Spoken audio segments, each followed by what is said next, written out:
설비 투자가 6개월 연속 감소하면서 20년 만에 최장 감소세를 이어갔습니다. 호조세를 보이던 반도체 업체 설비 투자가 올해 3, 4월 마무리되면서 투자지표 둔화세가 계속되는 것으로 풀이됩니다.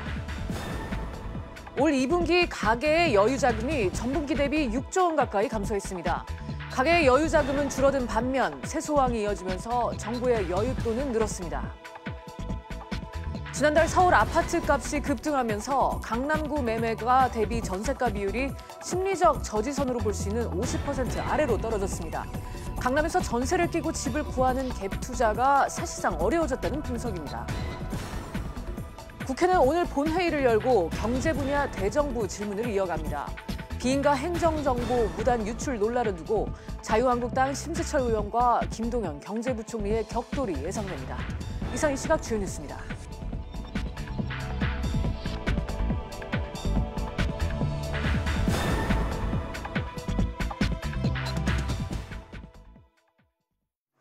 우리 설비 투자가 6개월 연속 감소한 걸로 나타났습니다.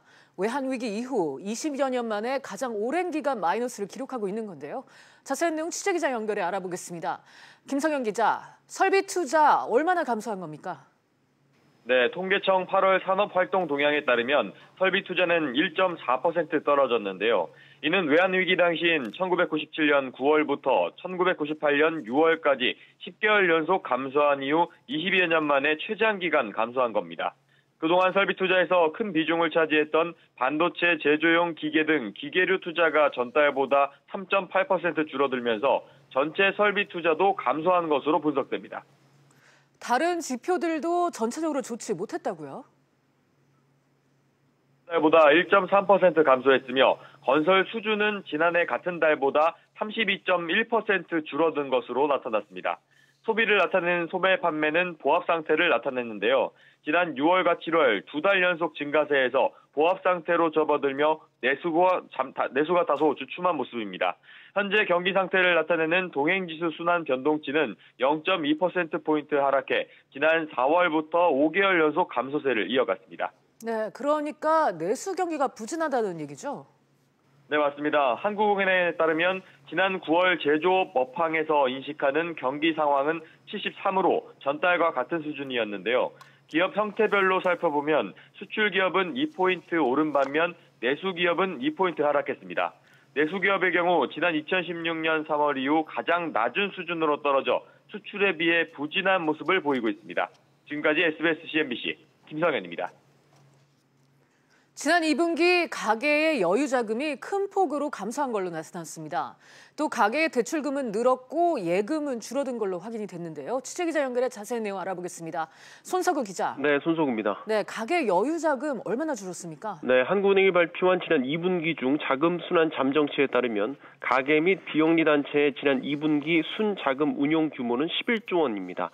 순자금 운용액은 예금이나 보험, 연금, 펀드 등으로 굴린 자금 운용 금액에서 금융기관으로부터 차입한 돈인 자금 조달 금액을 뺀 수치로 사실상 경제 주체의 여윳돈을 뜻합니다. 지난 1분기에는 이 순자금 운용 규모가 16조 9천억 원이었습니다. 지난 분기에 이어 감소세를 이어갔고 감소폭 역시 커졌습니다. 네, 가계의 전체적인 자금 운용 규모는 어땠나요? 전체 자금 운용 규모는 38조 5천억 원으로 이 역시 전 분기 39조 6천억 원에 비해서 감소했습니다. 펀드와 주식 투자 등에 대한 자금 운용은 확대됐지만 저금리 탓에 금융기관 예치금 등을 통한 자금 운용 규모는 전 분기 26조 7천억 원에서 15조 4천억 원으로 큰 폭으로 감소했기 때문입니다. 금융기관에서 대출을 받은 가계가 늘어나면서 가계의 자금 조달 규모는 1분기 22조 8천억 원에서 2분기에는 27조 6천억 원으로 늘어났습니다. 지금까지 SBS CNBC 손석우입니다. 긴 불황에 고생하던 조선업이 부활의 조짐을 보이고 있습니다. 대형 조선사들이 잇따라 수주에 성공하면서 올해 연간 목표치를 무난하게 달성할 걸로 기대되는데요. 하지만 임단여 투쟁이 길어지고 있어서 아직 안심할 수 없다는 지적도 나옵니다. 취재기자 연결해 알아보겠습니다. 신윤철 기자. 네, 신윤철입니다. 네, 국내 조선사들이 연이은 수주에 성공하고 있다고요? 네, 그렇습니다. 현대중공업, 삼성중공업, 대우조선해양 등 국내 3사가 올해 4분기 시작을 앞둔 시점에서 올해 수주 목표의 50% 이상, 많게는 70%를 달성한 것으로 알려졌습니다. 최근 수주 실적을 살펴보면 현대중공업은 어제 노르웨이 회사로부터 15만 3천 톤급 셔틀탱커 2척을 2억 1천만 달러, 우리 돈 2,300억 원에 수주했다고 밝혔습니다. 현대미포조선, 현대삼호중공업을 포함한 현대중공업 그룹 3사는 이번 계약을 포함해 3분기까지 129척을 104억 달러에 수주하면서 올해 목표 148억 달러의 70%를 달성했습니다. 이외에도 삼성중공업은 올해 40척을 47억 달러에 수주해 전체 목표량의 57%에 도달했고, 대우조선도 올 들어 선박 35척을 46억 달러에 수주해 목표치의 63%를 달성 중입니다. 네, 국내 조선사들의 수주 실적이 이렇게 개선될 수 있었던 배경은 뭔가요? 전 세계적인 환경 규제 강화 움직임 속에 LNG선의 수요가 늘어나면서 수주 훈풍으로 이어지고 있습니다. 국제해사기구 IMO는 오는 2020년까지 선박 연료유의 황함유량을 기존 3.5%에서 0.5%로 대폭 낮출 예정입니다. LNG선은 환경 오염이 덜해 이 규제로부터 상대적으로 자유로운데요. 국내 조선 3사는 올해 LNG선만 38척을 수주했습니다.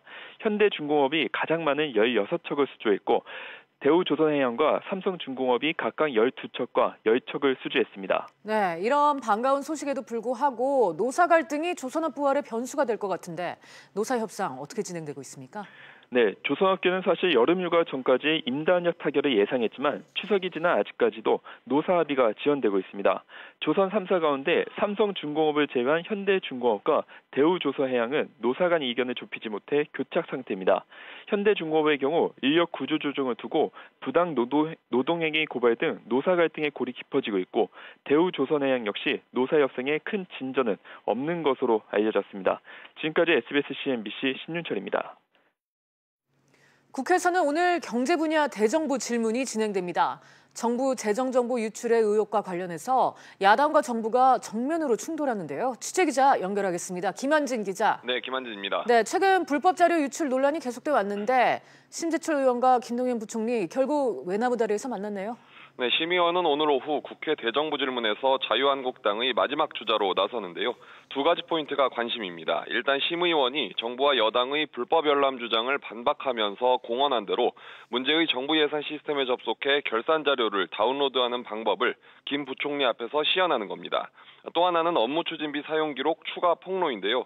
심의원은 청와대를 포함한 14개 부처의 업무 추진비 사용 내역 가운데 아직 드러나지 않았던 일부를 추가로 공개할 예정입니다.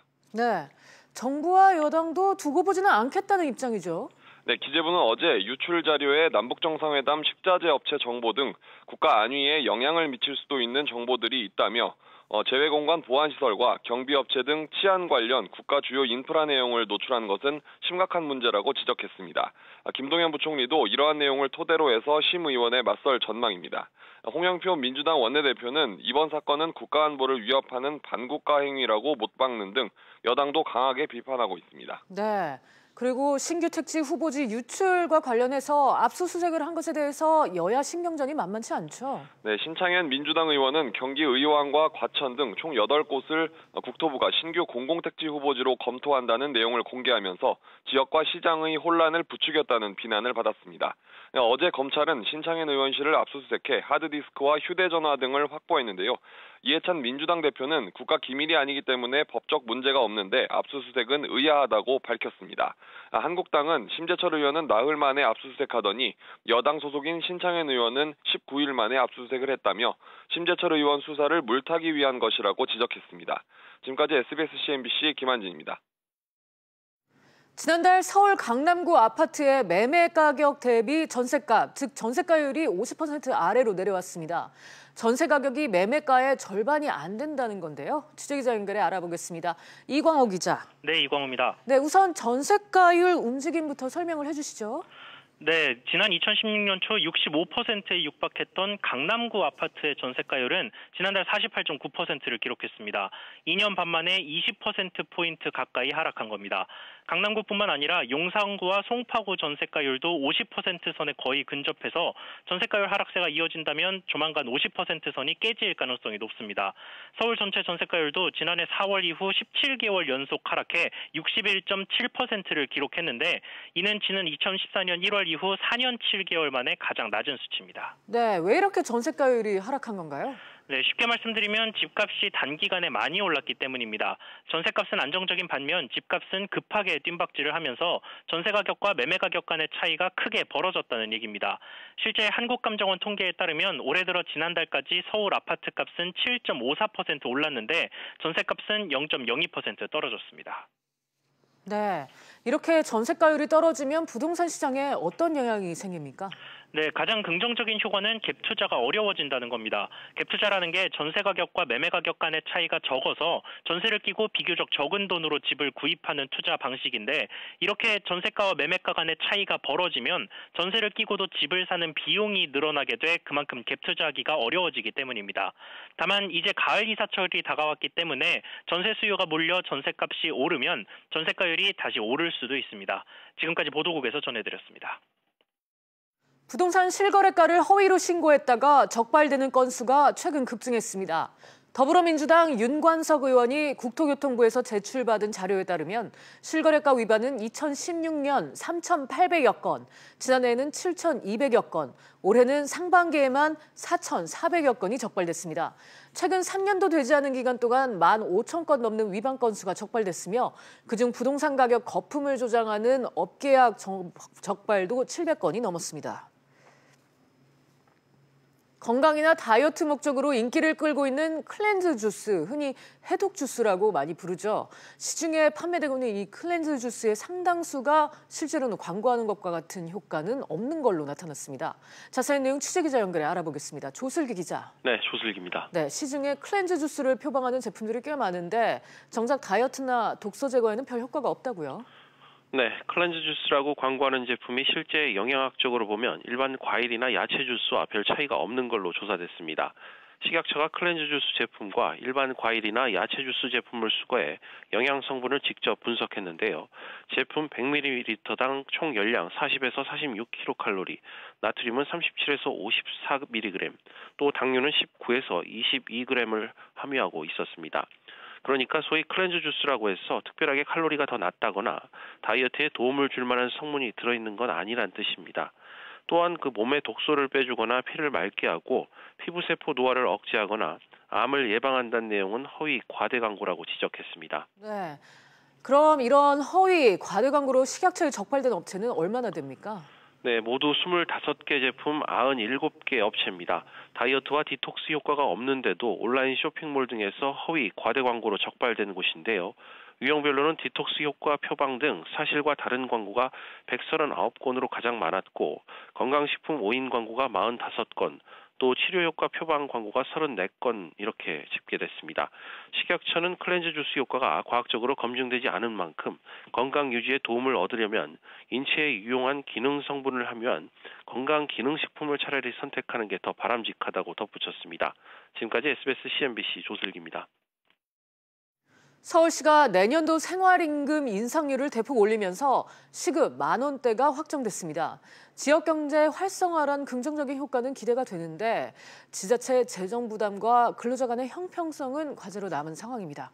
관련해서 정철신 경제평론가 모시고 얘기 나눠보겠습니다. 평론가님 어서 오세요. 네, 안녕하십니까. 네, 먼저 이 단어의 의미부터 정리를 해봐야 될 것 같은데 생활임금이라는 게 정확히 어떤 의미인가요? 그렇습니다. 현재 우리나라는 이제 법정 최저임금 제도라고 있지 않습니까? 그래서 네. 국가 전체에는 뭐 시간당 얼마라는 최저임금 제도를 실시하고 있는데 지금 얘기할 이 생활임금은 이제 지자체, 시, 군 차원에서 3인 가구 기준으로 이제 해당 지역의 노동자가 최소한의 주거비, 최소한의 교육비, 최소한의 문화생활 등을 누리면서 살아갈 수 있을 때 적절한 임금이 얼마인가라고 2013년부터 저 개념을 도입을 한 겁니다. 그렇기 때문에 이제 생활임금은 우리가 알고 있는 법정 최저임금과는 좀 별도고요. 실은 저것도 전국적으로 시행되는 게 아니라 각각의 해당 지자체별로 실시가 되는 것이다라는 건데 이제 어제 나왔던 오늘 이제 우리가 다뤄볼 얘기는 서울시 같은 경우엔 저 생활임금이 처음으로 이제 시간당 10,000원을 넘어섰다라고 하는 것이죠. 그러니까 이제 최저임금과는 별개로 봐야 한다는 말씀인데 그렇죠. 구체적으로 이 임금 대상은 어떻게 됩니까? 그렇습니다. 이게 이제 굉장히 중요한 게 우리 법정 최저임금은 우리 국민이라면 다 적용을 받는 거 아닙니까? 네. 그럼 생활임금은 만약에 서울시라고 하면 서울 시민은 다 적용받는가라는 오해를 할 수가 있는데 그렇지가 않고요. 이 이 임금의 적용 대상이 좀 명확하게 나와 있습니다. 가령 이제 서울시라고 한다면은 서울시의 투자 출연 기관에서 일하는 이제 계약직 근로자, 또 뭐 민간 위탁 근로자, 뉴딜 일자리 참여자 등등인데 아주 쉽게 말하면은 관공서 계약직 근로자라든가 관공서 협력업체에 있는 계약직 근로자 같은 경우에는 이제 저 생활임금을 준강제적으로 적용을 해야 되는 거니까 만약 서울 시민이라고 해서 나는 생활임금 시간당 10,000원 다 넘어야 네. 돼라는 이제 오해는 하지 않았으면 될 것 같습니다. 그렇군요. 네. 이 서울시의 내년도 생활임금을 보면 올해보다 이제 10% 가량 오른 1,148원으로 고시가 됐는데요. 이를 네. 적용하려면은 1인 근로자가 받는 임금은 어느 정도 될까요? 그렇습니다. 이제 올해 어제 나왔지만 이제 시급으로 따지면 서울시가 이번에 제시한 생활임금이 1,148원으로 결정이 됐습니다. 법정 임금이 내년도가 8,500원대니까 적어도 한 10%가 더 넘고요. 금액으로는 법정 최저임금보다 1,798원이 이제 더 높은 이제 그런 임금 수준이 결정이 됐는데요. 월급으로 환산을 해보니까 약 한 212만 원 정도로 이제 이번에 책정이 됐습니다. 네. 하지만 이 지자체 생활임금이 매년 가파르게 오르고 있다는 점에서 우려의 목소리도 커지고 있는데 네. 당장 이제 지자체 재정에 부담이 될 수 있다 이런 비판의 목소리가 나와요. 그렇습니다. 이제 이 생활임금 제도라는 게 2013년에 도입이 됐지만 각 해당 지자체에서는 이걸 쉽게 적용을 하지 못했습니다. 왜냐하면 결과적으로 이것도 정해놨으면 관공서에 있는 계약직 해당하는 근로자 대상에게 적용을 해줘야 되는 거 아닙니까? 그러니까 웬만한 지자체 재정이 튼튼하지 않고선 이걸 적용할 수가 없었고 그나마 서울시가 2015년에 최초로 이제 저 생활임금 제도를 적용을 했었는데 그때 당시가 한 6,600원대였었거든요. 근데 지금 가파르게 올라오지 않았습니까? 그러네요. 그래서 이제 2019년 내년에는 10,000원이 넘는 상황인데 저렇게 되니까 당장 그럼 지자체 재정이 이제는 부담이 될 수 있겠구나. 왜냐하면 서울시에서 추진하고 있는 사업들이 굉장히 많지 않습니까? 여기에 이제 대상자들은 다 저게 적용이 돼야 되는데 이 실제로 저렇게 되면은 어떻게 해야 되나? 또 하나 이번에 대상자를 좀 보니까 2015년에 최초에 실시했을 때는 한 1,000명, 1,100명이 안 됐었거든요. 네. 근데 이번 내년도 2019년 기준으로 보면 10배가 넘는 10,000명이 넘게 이제 적용 대상이 됐습니다. 그러니까 아마 이제 지자체에 대한 재정 부담에 대한 뭐 그런 논란도 나오고 있는 것 같습니다. 네. 이 생활임금 혜택을 받을 수 있는 근로자가 제한적이라는 것도 문제입니다. 이제 혜택소 제외된 일반 최저시급 근로자들 상대적으로 이제 박탈감을 느끼지 않을까요? 네, 이제 처음 나왔을 때도 이제 거기에 대한 논란이 좀 있었는데요. 네. 가령 이제 관공서 계약직이라고 쉽게 얘기하면 뭐 거기 노동하는 분들이 있겠고, 근데 그분들도 있겠지만 거의 동일한 시간 동일 노동에 민간에서 나와서 일하는 근로자들도 있지 않겠습니까? 같은 지자체 내에서요. 그럼 이제 당연히 형평성 논란이 나올 수밖에 없고, 그럼 이제 이 민간 쪽에 있는 노동자, 근로자들은 아니 나는 왜 이 서울시가 정한 생활임금을 받지 못하지? 라는 이제 상대적인 박탈감 문제가 있기 때문에 생활임금 제도 취지는 좋겠지만은 이 실행하는 차원에서는 여러 가지 또 하나의 뭐 논란들 이런 문제들이 있을 수가 있습니다. 네, 또 다른 얘기인데 이 소비입니다. 소득을 올리면서 소비는 늘리고 이게 정부의 논리입니다. 그런데 최저임금 인상의 경우만 보더라도 민간 소비가 더 위축됐다 이런 얘기가 나왔는데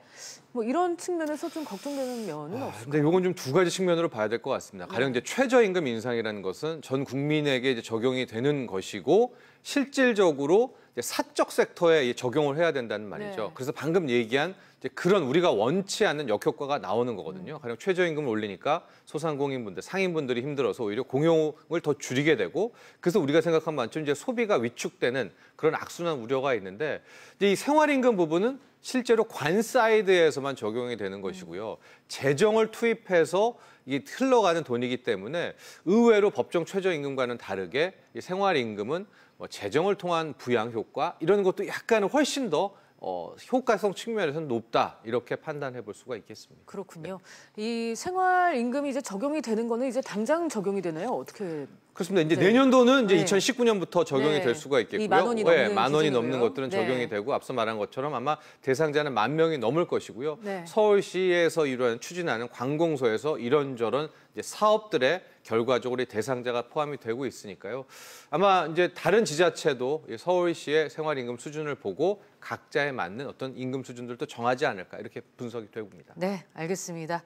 지금까지 정철진 평론가와 함께 서울시의 생활임금 관련해서 얘기 나눴습니다. 오늘 말씀 감사합니다. 감사합니다.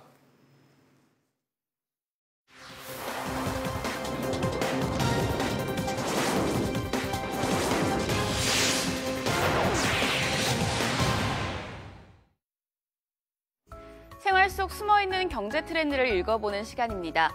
오늘부터 인플루엔자 독감 백신 무료 예방 접종이 시작됩니다. 아동과 어르신 등 총 1,300만 명 정도가 무료 접종을 받을 수 있을 전망인데요. 대상자를 한번 구체적으로 보실까요?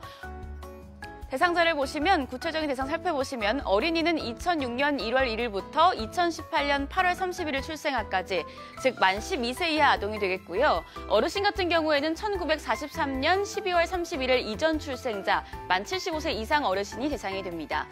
오는 11일부터는 만 65세부터 74세의 어르신도 무료 접종을 받을 수 있는데요.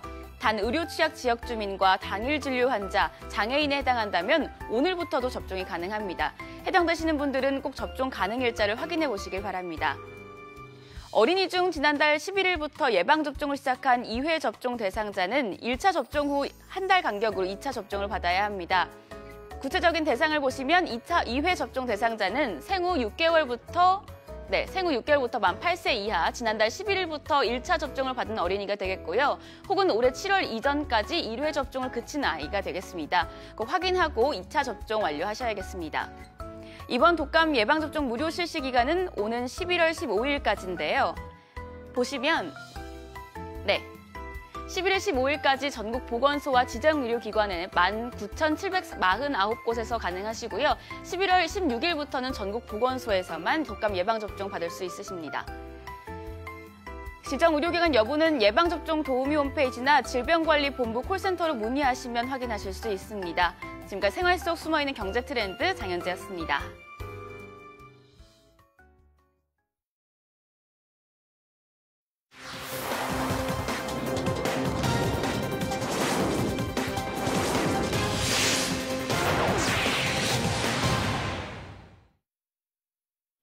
오늘 저희가 준비한 내용은 여기까지입니다. 시청해주신 여러분 고맙습니다.